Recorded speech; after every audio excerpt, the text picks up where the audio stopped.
Salut, je suis très content de vous retrouver. Alors aujourd'hui, petit tuto pratique, ça faisait longtemps que j'en avais pas fait et on va parler ensemble de contraste. Et le contraste, c'est quelque chose qui est assez magique en dessin puisque ça va nous permettre de créer des formes à partir du placement en fait des ombres et des lumières. C'est ça, effectivement, c'est une base du dessin, mais il y a plein d'astuces et de techniques pratiques applicable, vraiment toute bête, on s'en fait toute une montagne du contraste, mais ça peut être ultra simplifié, et je vous montre tout de suite une technique qui va vous permettre de créer des formes bombées et des formes creuses super facilement. On y va, c'est parti.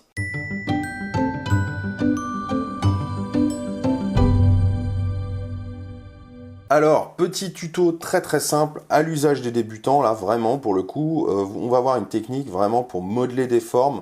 C'est un peu les bases du modelé, il y a plein d'autres techniques qui existent, ça se résume pas à ça, mais là c'est vraiment un truc qui va vous être très utile pour construire tous vos dessins, pour contraster vos dessins et commencer vraiment à passer un cap. Donc là, j'ai deux ellipses, vous le voyez, identiques, ou quasi identiques, c'est tracé à main levée.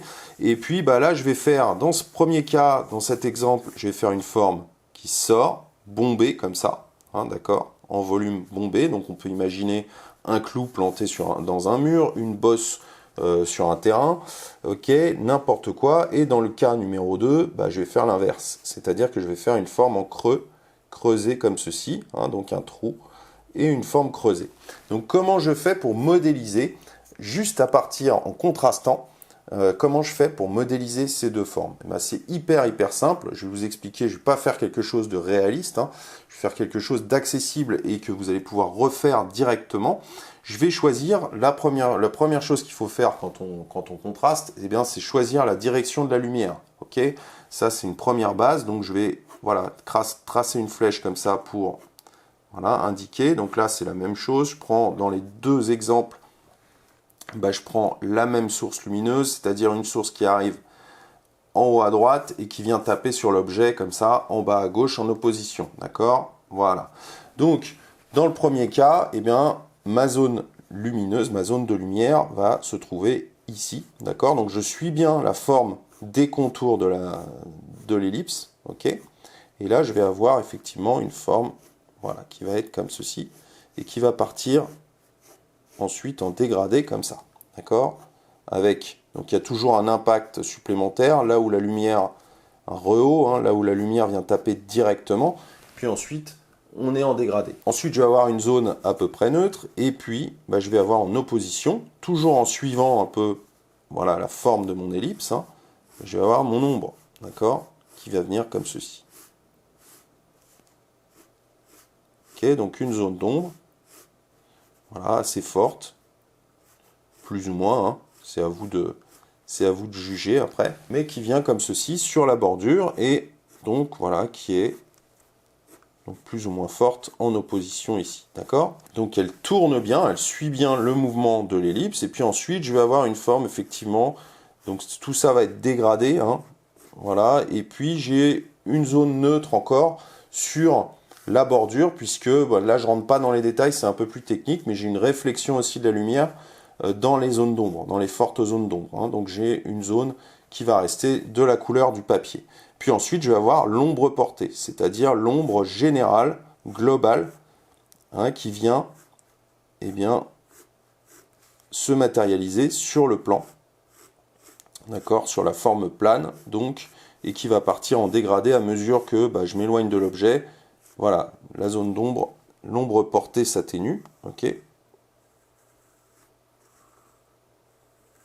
Voilà, et en gros ça correspond à ça. Et vous voyez que là j'ai donné l'illusion en très peu de temps, donc c'est pas parfait, c'est pas hyper réaliste, c'était pas le but c'est vraiment de vous expliquer le principe, mais là en gros j'ai donné l'illusion rapide d'une forme, d'un volume bombé, ok.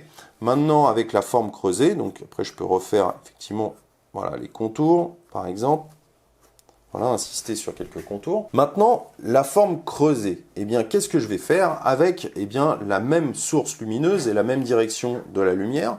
Tout simplement, je vais inverser. Je vais inverser mes dégradés, c'est-à-dire que la zone lumineuse devient une zone d'ombre. Ok, donc là, sur cette bordure-là, bah, c'est sombre. Et puis à mesure que je vais aller dans le creux, donc je suis bien toujours, j'essaye de suivre hein, la forme de l'ellipse, d'accord?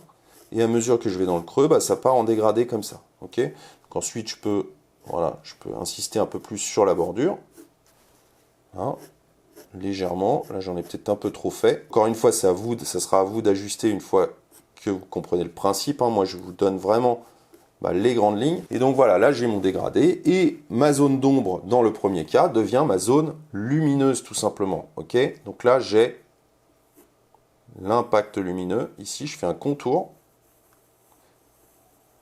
Voilà, et à mesure que je descends dans le trou, ça va se dégrader également. Ok, ça a l'air de rien, c'est un principe tout bête, mais qui change beaucoup de choses. On n'y pense pas forcément, on le voit visuellement, mais on ne l'analyse pas.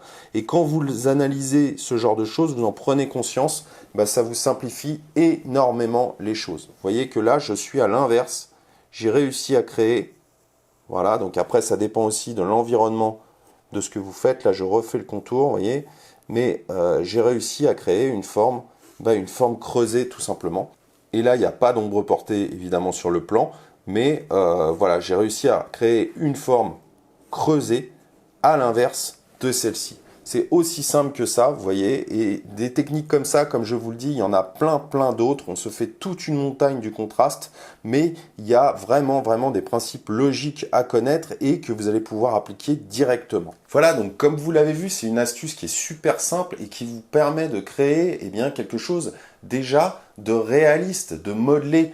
Modeler un visage, par exemple, ça passe par les creux, les bosses, les aspérités et avec ces petites techniques simples, vous pouvez faire déjà énormément de choses. Donc si ça vous a intéressé, je vous ai préparé une seconde vidéo de formation qui va sortir très prochainement sur le site Dessin Création. Donc pour vous inscrire, vous avez un lien dans la description de cette vidéo, vous la recevrez automatiquement par mail et je vais vous montrer très simplement comment pouvoir passer un cap au niveau du réalisme et donner un aspect plus réaliste à vos dessins avec des techniques comme ça que vous allez pouvoir appliquer étape par étape. Donc restez connectés, cette seconde vidéo arrive très prochainement, je vais vous donner plein d'astuces et plein d'exercices. À bientôt, salut!